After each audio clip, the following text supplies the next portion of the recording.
How to log into Leeds Mortgage Account. Let's get started. Launch your preferred browser. At the top, you'll see the search box. Over there, type in Leeds Mortgage login and then search for it. Different website links will appear. Navigate to this one website option. Existing mortgage customers. Open it. You will be directed to the official website of it. Now, at the top right corner, you'll see the option of login. Go ahead and click on that option.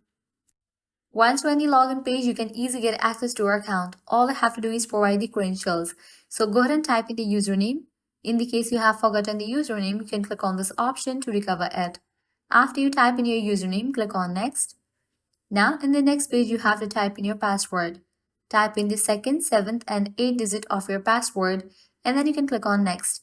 But if you have forgotten your password, you can click on this option of I have forgotten my password to recover it.